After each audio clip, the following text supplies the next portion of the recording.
Senator Moran, always good to talk to you. It's very good to talk to you. Thank you for the opportunity. I know you're on the road, so thanks for taking the time, but you're leading the charge with an amendment that sends a clear message to the UN to leave our Second Amendment alone and leave it out of their treaty. Tell us what your amendment would do. Well, absolutely. We're worried about a treaty that the Obama administration agreed to negotiate at the United Nations, an arms trade treaty. And what our amendment does is make clear that nothing negotiated at the United Nations can affect the Second Amendment rights of American citizens in the United States. And we've had a long history of dealing with this issue in the sense that we organized a letter, a petition in a sense, to the Obama administration, to the Secretary of State, Clinton, saying, don't negotiate a treaty that does anything that damages our Second Amendment rights in the United States, or we senators won't vote to ratify that treaty. And we had a sufficient number of senators who signed that petition, that letter to the administration, saying that it could not be ratified. And now we've taken the language that we think is important to put it into a bill form and introduced it in the Senate. But just this past week, we worked with other members of the Senate Appropriations Committee, of which I'm a member, to put a restriction in the appropriation bill that says no money can be spent to negotiate such a treaty, and that amendment was adopted. So we're trying to make certain that the Obama administration clearly understands that whatever is said at the United Nations is not going to affect the sovereignty of the United States or the Second Amendment rights of its citizens. And you know, Senator, every time I go to the UN, I say every American should have to come here because we're talking about the UN and its supporters. That means negotiating with some of the worst human rights abusers in the world. We're talking Libya, Syria. And is this somebody the president should be negotiating with when it comes to our firearm freedoms? Well, other administrations reached the conclusion that they didn't even want to negotiate this treaty. The Obama administration concluded that they did want to negotiate at the United Nations for an arms trade treaty. And, of course, the people that we're negotiating with, the countries we're negotiating with, don't have Second Amendment rights. And in many instances, they're proposing things that would be very damaging to the ability for an American citizen to have firearms for hunting or for personal protection. We just have to be very cautious when you're dealing with countries in the United Nations that have no basis, no guaranteed liberties as we American citizens do. And, you know, right now they sent a letter to President Obama about 50 anti-gun groups, including Amnesty International and Oxfam, urging him to not only push for it, but to support what they call a robust and bulletproof treaty. And they're talking about everything from ammunition to civilian firearms, but they will not define what they mean when they use the word small arms. Does that concern you? Absolutely. The two words small arms that's in the letter that you're talking about really are probably the two words that caught my attention the most. Definitions matter. And then you look at the nature of the groups that are signing that letter.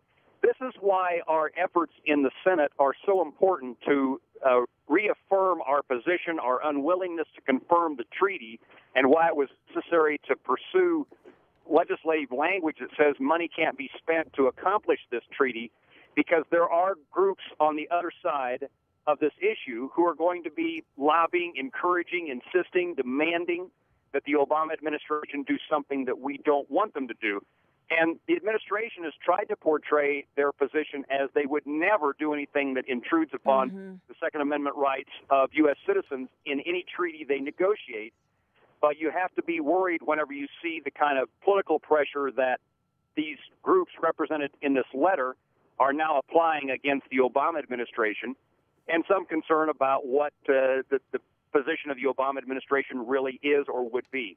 And Senator, that's a very good point, especially on the issue of ammunition. These groups are talking about a treaty that doesn't regulate ammunition would be like a gun without bullets. And the administration in the past has called any attempt to regulate ammunition hugely impractical. But then they follow it up saying, but they remain open-minded. And again, those are very dangerous words, aren't they?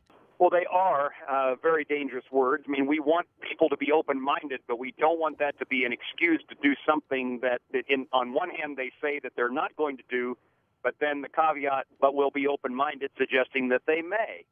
And so this, and I guess another point I'd make is open-minded does not, you can't be open-minded about the United States Constitution. Absolutely. Our rights are protected.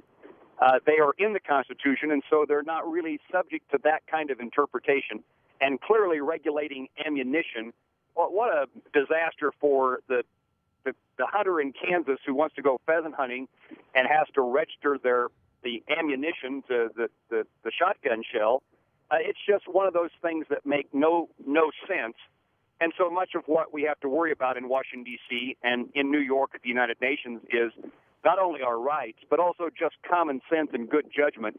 Those things are often missing in the discussions that go on. And John Bolton will be the first to tell you that. And he's very concerned about what's going on and what's going to happen in July.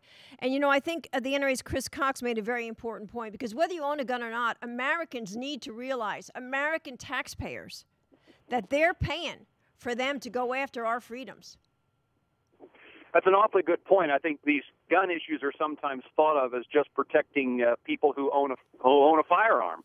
But the reality is our rights are indivisible. They are available. They are for every American citizen, whether they're a gun owner or not. And if our government doesn't protect gun rights, what assurances do we have that they will protect other rights guaranteed by our United States Constitution? All citizens of our country, whether they own firearms or not, should be engaged in this battle to make certain that our liberties are protected for today and for the future. And when you look at the money the anti-guns are pouring into this battle to get this treaty passed, another reason to be concerned, because, you know, we've got the NRA, we've got the industry, but they no way have the dollars that somebody like a George Soros has. Well, tremendous amounts of dollars, and it is that election time in which the administration is going to be particularly paying attention to what the American people say and whether or not they're paying attention and what interest groups they want to appeal to. And so it is, at this point in time in our election calendar, I think it's very important for the American people to follow the lead of the NRA in speaking with a strong, united voice, again reiterating that our rights that are protected under the Constitution are not subject to negotiations at the United Nations. And that's why you're fighting the fight. How does it look for the support for your amendment? Well, I think we were very successful in the numbers of senators who supported our amendment in the Appropriations Committee. I would expect us to be able to keep that language in the legislation when and if the bill comes to the Senate floor. Negotiations then would occur between the House and Senate, and I again think we could be successful. We should be. But it's one of those things you never can take your eye off the ball. You've got to stay vigilant. And I just want to clarify for people, if this treaty was to be approved and the Senate blocks the treaty, the ratification of the treaty, Obama can't do anything at the White House like an executive order to go around that, can he? Well, the Constitution says he cannot, and yet we've seen an administration that has used executive order after executive order. I think the answer to that question is no. Legally, they cannot implement a treaty without it being ratified by the United States Senate. But again, we want to make certain that that's a position that's well understood within the administration.